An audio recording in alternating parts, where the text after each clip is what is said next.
tangis Rasulullah sallallahu alaihi wasallam dari buku Sehari di Kediaman Rasulullah sallallahu alaihi wasallam yang ditulis oleh Abdul Malik bin Muhammad Al-Qasim.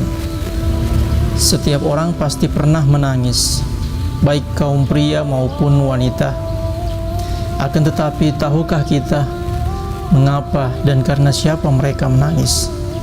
Rasulullah sallallahu alaihi wasallam juga menangis, padahal dunia berada dalam genggamannya jika beliau menghendaki, dan surga ada di hadapan beliau, sementara beliau berada di tempat yang paling tinggi di dalamnya.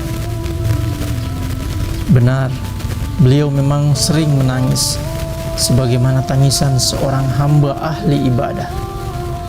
Beliau menangis dalam sholat tatkala bermunajah kepada Rabb Subhanahu wa ta'ala.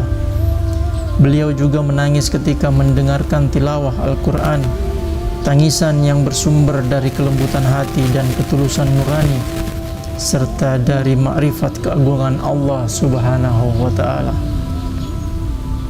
Dari Mutarrif, yakni bin Abdullah bin Ash-Shikir, dari bapaknya yakni Abdullah bin Ash-Shikir radhiyallahu anhu, ia berkata, aku datang menemui Rasulullah sallallahu alaihi wasallam ketika beliau sedang sholat.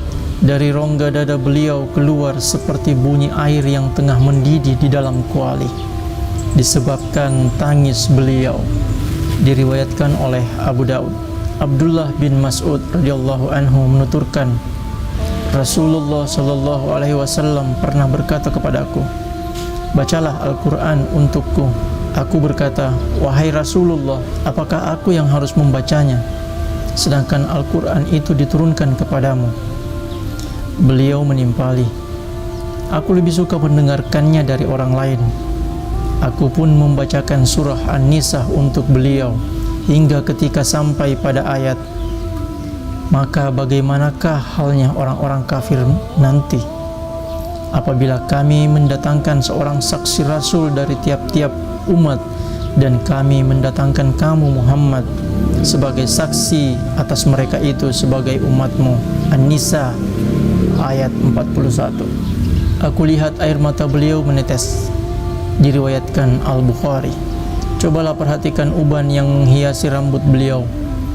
Jumlahnya lebih kurang 18 helai di kepala dan janggut beliau.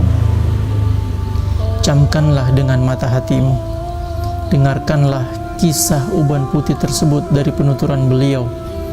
Abu Bakar radhiyallahu anhu pernah bertanya, wahai Rasulullah, sungguh Anda telah beruban?